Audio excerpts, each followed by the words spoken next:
Sir Mysskin sir மோஸ்ட்டாக நிறைய விஷயங்களுக்கு அவரோட ஸ்டேட்மெண்ட் அண்ட் கமெண்ட் சொல்லுவார். இப்போ பாலிடிக்ஸில் வந்து மட்டும் கொஞ்சம் ஒதுங்கியே இருக்கீங்களா? I am always being அப்பாலிட்டிக்கல்.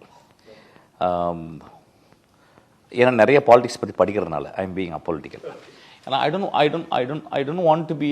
இப்போ நீங்கள் ஒரு சினிமாவை பற்றி கருத்து சொல்லும்போது வந்து ஒருத்தங்களுக்கு பிடிக்கல அப்படின்னா அது வந்து விவாதம், அது ரொம்ப அழகான விவாதமாக இருக்குது. ஒரு பொலிட்டிக்கலாக நம்ம சொல்லும்போது வந்து அது ஏதோ நம்ம சொல்லும்போது இன்னொருத்தங்களை சப்போர்ட் பண்ணி பேசும்போது எதிராளவங்க வந்து அப்படியே அந்த அது எப்படி சொல்கிறது, இப்போ இந்த இந்த இந்த பிரச்சாரத்தில் பார்த்தீங்கன்னா அது ரொம்ப எனக்கு ரொம்ப கஷ்டமாக இருந்துச்சு. ஒவ்வொரு மனிதர்கள் தனி மனித விமர்சனம்ன்ற பேரில் ஒரு பாலிடிக்ஸில் ஒரு காலத்தில் வந்து தனி மனித விமர்சனம் ரொம்ப கம்மியாக இருக்கும், ரொம்ப ஓரத்தில் இருக்கும்.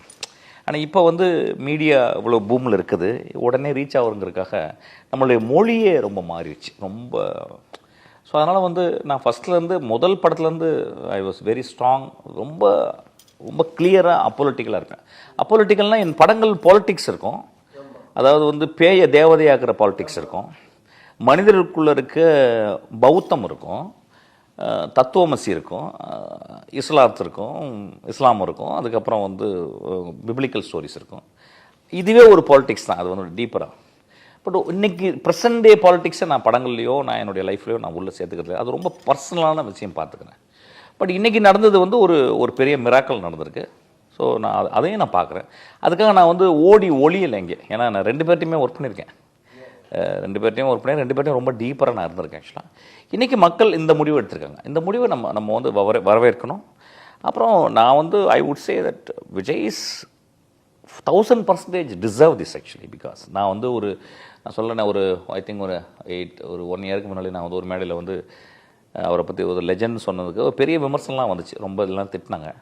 என் கூட இருக்க நண்பர்லாம் வந்து என்ன இவ்வளோ படிச்சிருக்க, இவ்வளோ மொழி பேசுகிற, அவர் போய் லெஜண்ட் சொல்கிறியா அப்படின்னாங்க. அப்போ நான் சொன்னேன் வந்து உங்களுக்கு தெரியாது அப்படின்னா. இப்போ ஷாக் ஆகிருக்காங்க.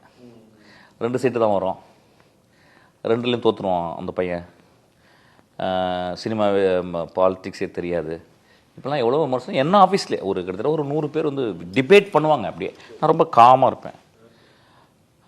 இன்றைக்கி வந்து எல்லாருமே வெரி ஷாக்ட் ஆக்சுவலி. நீங்கள் ஸ்டேட்மெண்ட் கூட கவுண்டர் பண்ண மாட்டீங்களா? அதுக்கு நான் சில நேரங்கள் அதான் சொன்னேன், ஐம் பீங் வெரி அப்போலிட்டிக்கல். சினிமாவில் தான் கிழிச்சு எடுத்துருவேன். சினிமாவை பற்றி ஏதாவது விமர்சனம் போது ரொம்ப ஸ்ட்ராங்காக பேசுவேன்.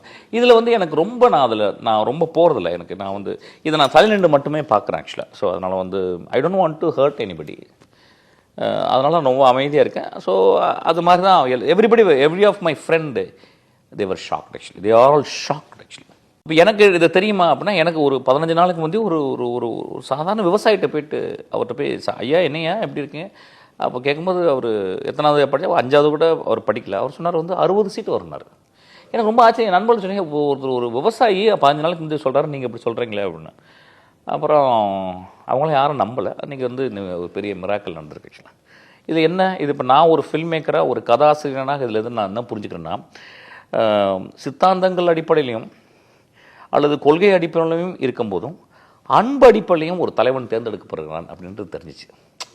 நீங்கள் இப்போ க்ரீக் ஃபிலாசபிலேருந்து பார்த்தீங்கன்னா வந்து இப்போ பிளாட்டோவுடைய இப்போ நான் படிச்சுக்கிறதுக்கு ஒரு பிளாட்டோ அவருடைய ஒரு புக், அவர் வந்து சிராக்கஸ்க்கு போய் அங்கே வந்து டயோனிசியஸ்னு ஒரு மன்னனோட இருக்கிறாரு அப்படின்றதான் படிச்சுக்கிருக்கேன். அதுவும் பாலிடிக்ஸை பற்றி தான்.